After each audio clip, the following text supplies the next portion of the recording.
Valérie, tout à l'heure, tu as mentionné un exemple par lequel la personne, ça fait 5 ans qu'elle est assurée, et puis finalement, l'assureur décide de ne pas couvrir et dire: «Oh, j'aurais jamais dû t'assurer».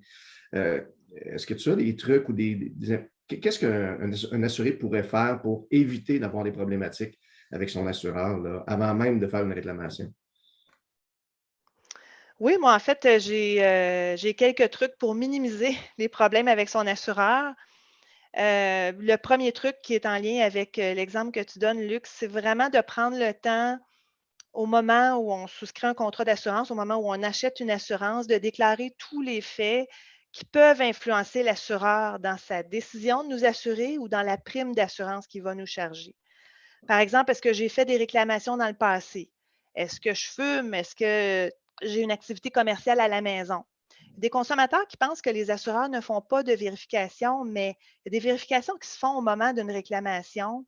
Et c'est là qu'on peut se rendre compte que l'assureur peut dire: avoir su cette information-là, moi, dans mes livres, j'aurais pas couvert ton dossier. Et là, c'est là que ça peut causer des problèmes au niveau de la couverture. Fait que ça, c'est un premier truc, déclarer vraiment tous les faits. Puis la même chose quand on a des changements. Alors, j'ai un nouveau conjoint, une nouvelle conjointe, j'adopte un chien, je me pars une activité commerciale dans mon sous-sol, j'achète une piscine. Donc, ce sont tous des changements qui fait qu'on devrait informer notre assureur pour voir s'il n'y a pas des changements au niveau de la prime d'assurance ou au niveau des protections que je devrais avoir. Donc, ça, c'est vraiment dans le premier truc, déclarer là, tout ce qui a besoin d'être déclaré pour bien être protégé. Peut-être si je peux me permettre, Valérie, c'est pour ça que les tribunaux, même, on qualifie le contrat d'assurance d'un contrat de la plus haute bonne foi. C'est-à-dire que l'assureur va prendre le risque, mais qui est basé sur plein d'éléments, mais y compris la réalité de son assuré. Et c'est important là, de divulguer toute l'information qu'on a divulguée à ce moment-là pour ne pas avoir de surprise plus tard. Parce que c'est ça qui fait mal, là. C'est la surprise dans 1 an, dans 2 ans, dans 3 ans, quand je fais ma réclamation. Je me fais dire: «Ah, ben, tu ne m'as pas mentionné telle chose, avoir su, je ne t'aurais jamais assuré».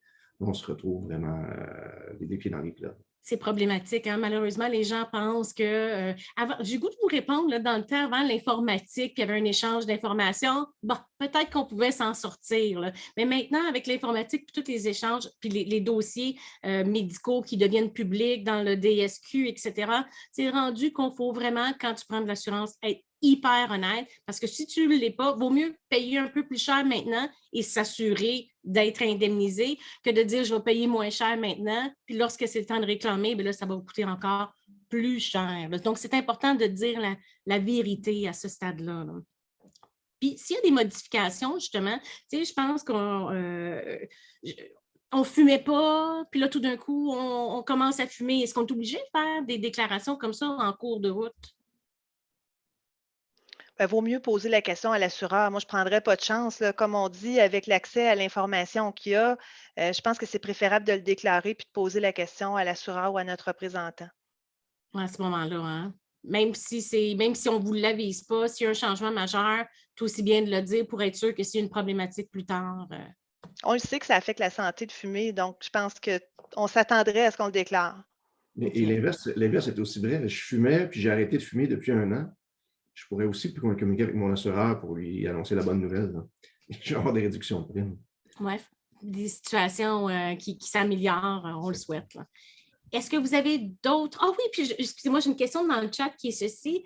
Un ombudsman d'une compagnie d'assurance, qu'est-ce que c'est? Tu sais, vous avez dit qu'il doit avoir des mécanismes de contestation à l'interne. C'est quoi les mécanismes justement qu'une assurance doit avoir?